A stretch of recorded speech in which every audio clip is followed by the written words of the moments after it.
Megan, and today I'm here to do one of my favorite videos to do every year, and that is going to be my Christmas book haul. This year I only got a few books for Christmas, but I did buy myself a few cheeky little bookish gifts and books throughout the month of December, so this is kind of like a December Christmas book haul in one. But I do have quite a few books to show you, so I'm just gonna go ahead and jump right into the video. The first book I'm gonna show off is the book I am currently reading, and that is Crystal Storm by Morgan Rhodes. This is the 5th book to the Fallen Kingdom series, which, as you guys know, is one of my favorite YA fantasy series. If you're not aware, Fallen Kingdoms is a multi-perspective YA fantasy novel following kind of different characters from different places in a warring kingdom and ultimately how all of their fates intertwine. I would definitely say this is a character-led fantasy as it is multi-perspective, but it has a lot of action, a lot of magic, and it's a lot of fun. I wouldn't say it's my favorite fantasy series out there, but I definitely always enjoy when the new books come out. So this is the first book, and again, I'm currently reading it and almost done with it. Next up, I have the movie edition of A Monster Calls by Patrick Ness. This is one of my favorite books of all time, and I got to go see the premiere movie, so I wanted to get the movie edition as kind of a collectible, if you will, and I always like to have multiple editions of one of my favorite novels, so I just like to have this, you know, added bonus. If you're not aware, A Monster Calls is a beautiful story about a young boy whose mother is battling cancer, and as he's struggling through this, a monster comes to visit him at night and basically tells him stories and kind of forces Connor to kind of confront his own feelings, his fate, things like that. It's a wonderful story. The original version of this has beautiful illustrations, so I would recommend, if you're interested in reading the book, to get that version. But again, this is for like collectability. That's not a word. Next up is a beautiful edition of The Book Thief that I was actually given by a wonderful subscriber at Y'all Fest, and it is like amazing for multiple reasons. It's this edition of The Book Thief, which is the special anniversary edition. Again, this is one of my favorite books of all time, and I'm excited to have another copy of it. But this isn't just like a special edition, it's also signed and personalized to me by Marcus Zusak. Honestly, like the biggest dream have come true. This is probably one of the most thoughtful, amazing gifts that I've ever been given by like anyone in my life. This book is, again, one of my favorites of all time. It's a beautiful story about a young girl that's growing up in a war-torn Germany. It's just so beautiful, and I love this story. It's a very famous book, but I'm excited to have this edition in my collection. I'm so thank you again. Next up is a review book I received this month, and I'm working with the author for this video, and that is London Belongs to Me by Jacqueline Middleton. I already have a non-spoiler review up for this book, which I will leave linked down below, but this is a new chick lit novel following our main character Alex, who moves to London to pursue her passion of playwriting. This is a story about friendship, a little bit of romance, and we follow our character Alex as she tries to kind of find her place, graduating college, get over some of her own personal insecurities, and really just grow into herself. It's also full of a lot of really amazing nerd culture, which I always appreciate. It had a lot of great Doctor Who references, Game of Thrones references, comic book references that just made me really relate to the character. It's a lot of fun. London, chick lit, romance, friendship. If you're into that, I liked it. Next up is one of my most highly anticipated novels of the year, and I just came home to it in my mailbox, and I couldn't be more excited, and that is The Fate of the Tearling by Erika Johansen. This is the 3rd and final book to the Tearling series. I'm pretty sure this is the final book, and oh my god, I love this series. This is a YA, maybe adult fantasy series following our main character Kelsey, who at the beginning of the first book is like thrust into power, and she has to like save a failing kingdom, and she basically has a whole bunch of other kingdoms looking for her to fail and also like absorb her land. So it's all about Kelsey like coming into her own, dealing with like power and politics. It's so political heavy, and I also just love Kelsey as a character. She's such a badass female.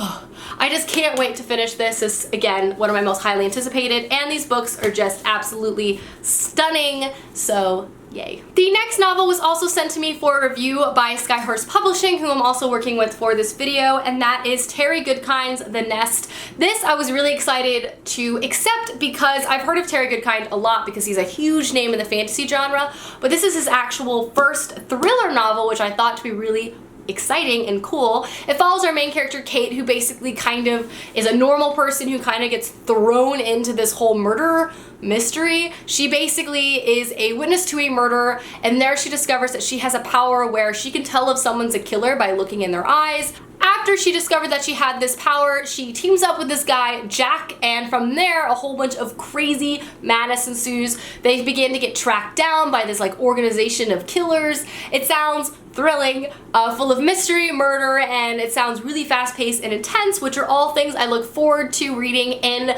thriller novels. I haven't read a thriller in a while, so this is definitely high on my list, and I'm excited to have it. Moving on, the next 3 books my mom got me for Christmas, so shout out to mom. The first one is My Lady Jane by Cynthia Hand, Brody Ashton, and Jody Meadows. I've had my eye on this book since it released, I believe, over the summer. This just sounds like a hilarious YA historical fiction novel. It follows a little known historical figure who basically got screwed in history, and it's read from her perspective, and apparently it's so funny. The back is great. It says, so the catch line is the comical, fantastical, romantical, entirely true story of Lady Jane Grey.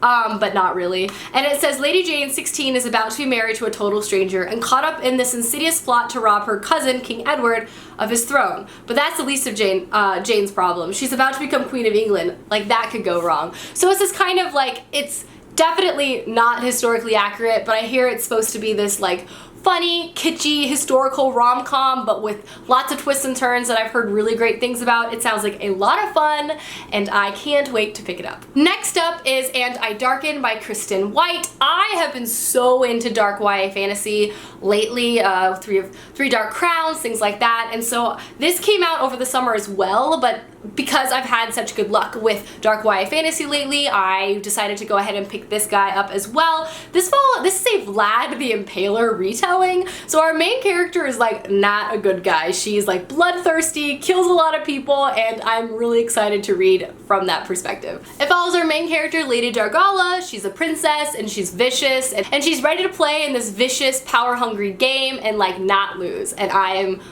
want to be along for that ride. I'm into it.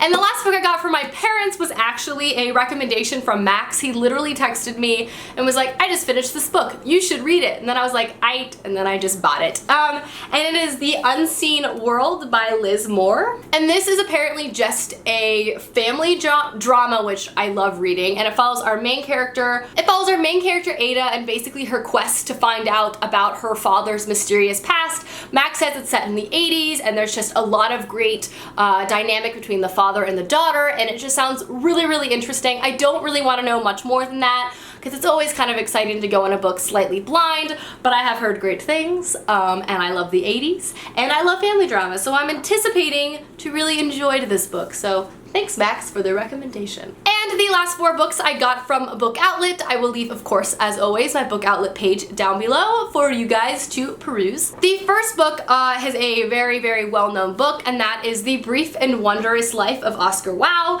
by Gino Diaz. This is a Pulitzer Prize winner, and I'm actually tempted to read or listen to the audiobook because Lin-Manuel Miranda narrates it, which is just incredibly tempting. This is one of those acclaimed books that they don't put the synopsis on the back of the book. They just have quotes about how amazing it is.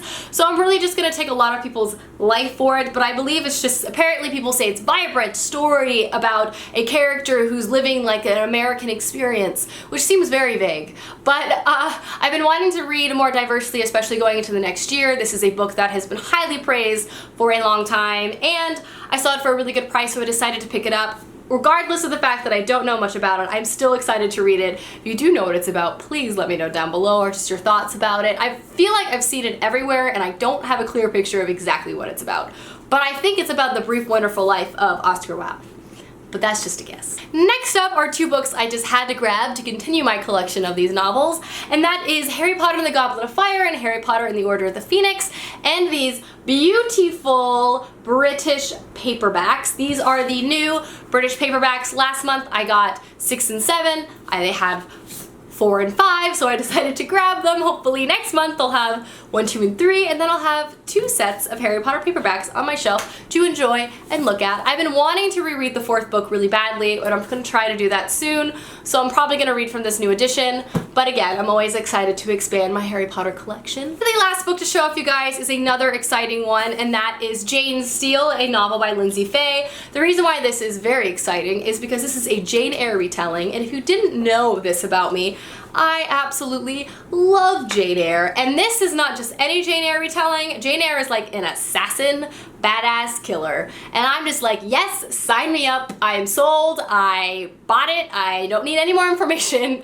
than that. And she's not just an assassin, like she's actually a serial killer, which sounds super dark and actually very befitting to the kind of gothic tone of the original story.